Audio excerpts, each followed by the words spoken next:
Electrohomoeopathy के अध्ययन के क्रम में आज हम लोग रोग और रोग निदान वाले भाग में अध्ययन करेंगे आपको एक विशेष रोग मूर्छा, मूर्छा लगना, बेहोश होना या अचेतन अवस्था या बेहोशी, है ना।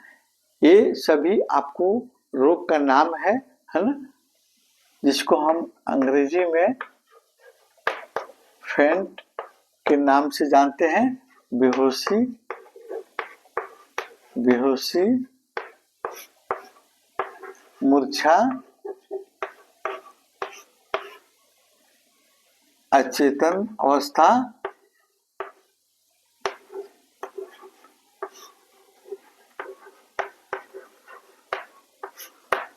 या बेहोश होना, है ना। ये सभी रोगों का नाम है, जिसको अंग्रेजी में फेंट।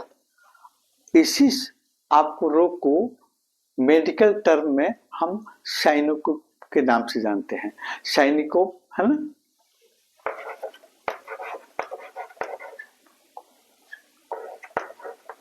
साइनोकोप के नाम से हम जानते हैं इसी रोग को।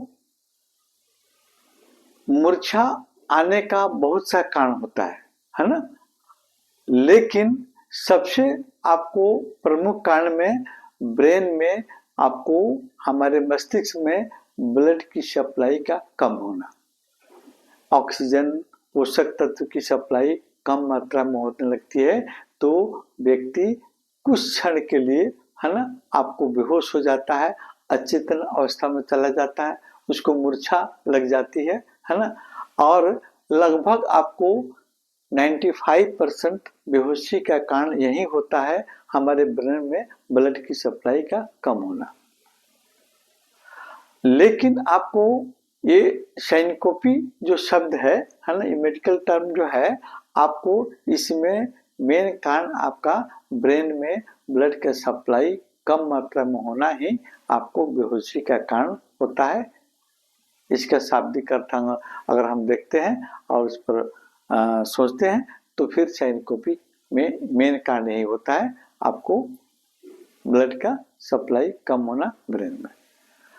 कुछ अन्य कारण भी हैं जो मेजर कारण हैं, जिसके चलते आपको ब्लड आपको हमारे ब्रेन में सप्लाई कम हो जाती है और मूर्छा रोग आपको होता है।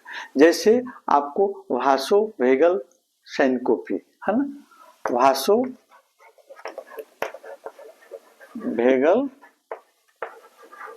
साइनकोपी, है ना। इसमें अगर इसका शाब्दिक अर्थ का विश्लेषण करते हैं तो वासो मीन्स होता है आपको ब्लड वेसल्स, है ना, ब्लड वेसल्स, और वेगल मीन्स होता है आपको वेगस, वेगस नर्व से रिलेटेड, और साइनकोपी मीन्स होता है आपको मूर्छा, है ना, मूर्छा,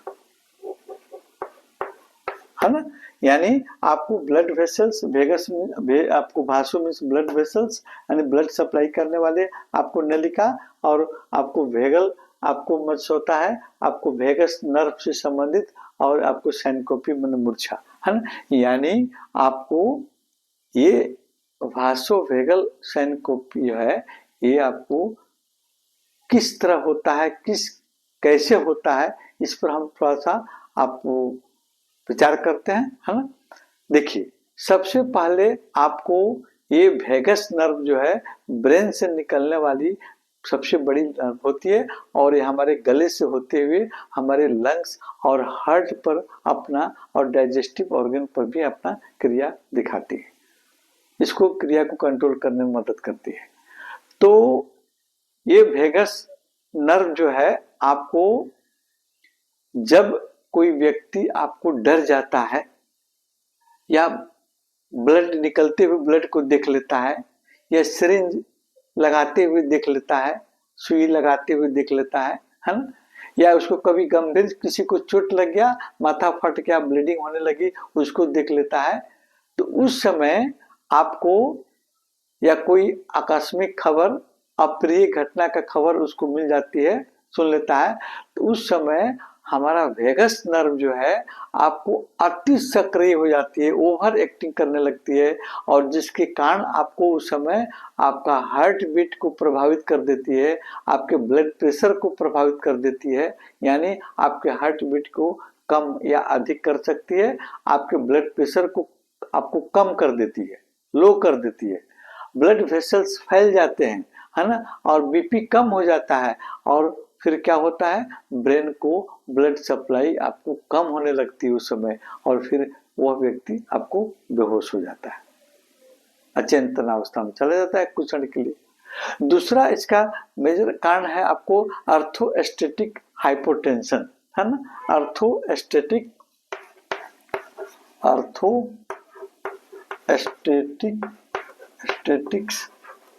हाइपोटेंशन,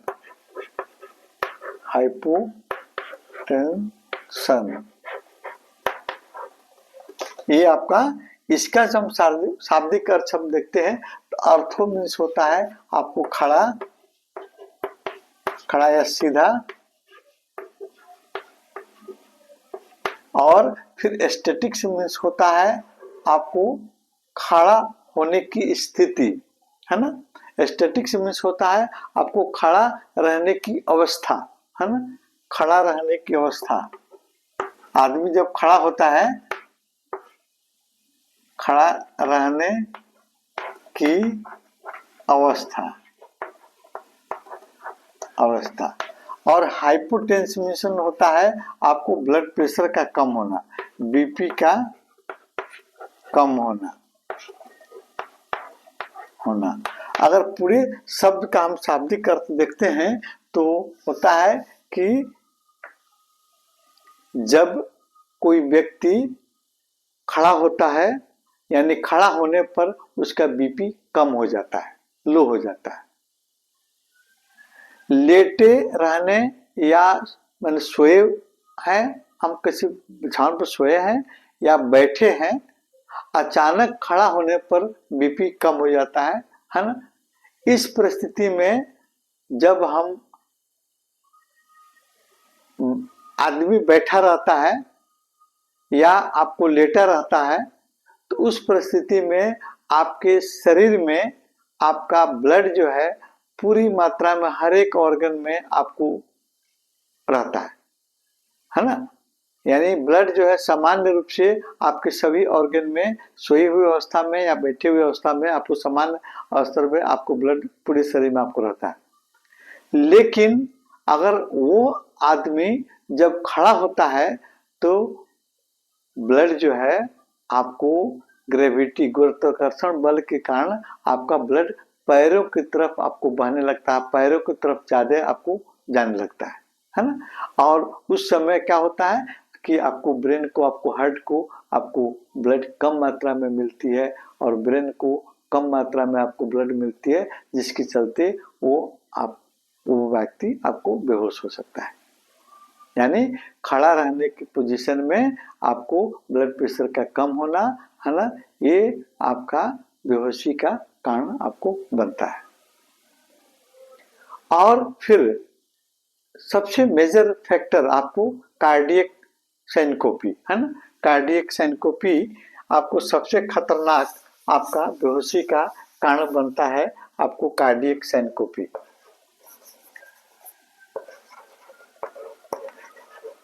कार्डियक सिनकोपी माने आपको हार्ट डिजीज के कारण आपको जो बेहोशी होती है उसको हम कार्डियक आपको सिनकोपी कहते हैं।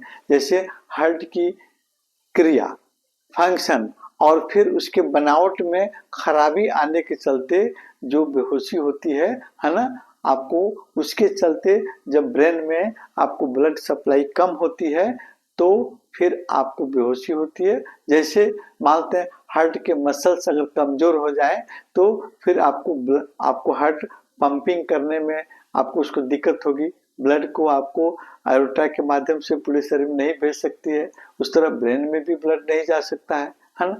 और फिर आपको हार्ट के धड़कन की आपको अनियमितता, अगर आपको ब्रेडिकार्डिया हो गया, हार्ट का धड़कन कम हो गया तभी आपका ब्लड आपके ब्रेन तक आपको सही रूप में नहीं पहुंच पाएगी, है ना। आपको एरोटिक, आपको स्टेनोसिस, है ना, एरोटिक वाल्व का आपको सिकुड़ जाना, है ना, जिसके चलते भी आपको ब्रेन में ब्लड सप्लाई करने में दिक्कत हो सकती है। और फिर आपको हार्ट अटैक के कारण भी आपके ब्रेन में आपको ब्लड सप्लाई होने में दिक्कत हो सकती है ना, जिसके कारण आपको बेहोशी हो सकती है। इसको हम कार्डियक आपको सिनकोपी, यानी आपको हृदय रोग के चलते जो बेहोशी होती है उसको हम कहते हैं कार्डियक। उसके बाद में एक और आता है आपको न्यूरोलॉजिकल आपको सिनकोपी। नर्व के गड़बड़ी के चलते आपके आपको मतलब बेहोशी होती है। तो उसमें जैसे हमने आपको इसके पहले आपको भासो आपको वेगस सिनकोपी के बारे में बताया था, है ना, बताए थे, है ना। उसमें आपको वही क्रिया होती है जैसे आपको वेगस नर्व आपको आपके डरने से चलते या आपको शरीर में कोई अचानक कोई प्रतिक्रिया होती है, उसे वेगस नर्व आपको ज्यादा आपको एक्टिव हो जाता है और फिर आपके हार्ट के पल्पिटेशन को, फिर आपके हार्ट के बीपी को आपको अनियमित कर देता है, कम कर देता है। तो फिर वहां पर भी आपको बेहोशी आपको होती है। इसके अलावा आपको मेटाबॉलिक आपको कॉज में जैसे आपका ब्लड शुगर का कम हो जाना आपके शरीर में, या ऑक्सीजन की मात्रा कम हो जाना, या कार्बन डाइऑक्साइड का अधिक हो जाना, है ना, ये सब के चलते भी आपको बेहोशी हो सकती है। मेडिकल आपको कॉज में, मेडिसिनल कॉज में आपको हो सकता है कि जैसे कोई आपको ब्लड प्रेशर की दवा हम ले रहे हैं, अगर ओवर मेडिसिन ले लेते हैं तो उसके चलते ब्लड प्रेशर लो हो जाएगा। तो लो होने के बाद में भी आपको ब्रेन में ब्लड की सप्लाई कम होगी। और फिर उसके अलावा कुछ आपको मेडिसिन जो आपको ड्यूरेटिक होते हैं, पेशाब लाने वाले होते हैं ज़्यादा मात्रा में, तो फिर आपके शरीर में आपको डिहाइड्रेशन भी हो सकती है, उसके चलते भी आपको ब्लड सप्लाई आपको कम हो सकती है ना। ये सब बेहोशी होने के कारण है। कुछ और कारण और फिर बेहोशी से कैसे बचें और बेहोशी होने पर क्या करें, इसकी चर्चा हम लोग अगले क्लास में करेंगे। और फिर कौन सी इलेक्ट्रोपैथिक औषधि इसको इसमें हमको पूर्णतः मदद करती है बेहोशी को ठीक करने में, है ना, उसको पता करने में अगले वीडियो में आप देखिएगा।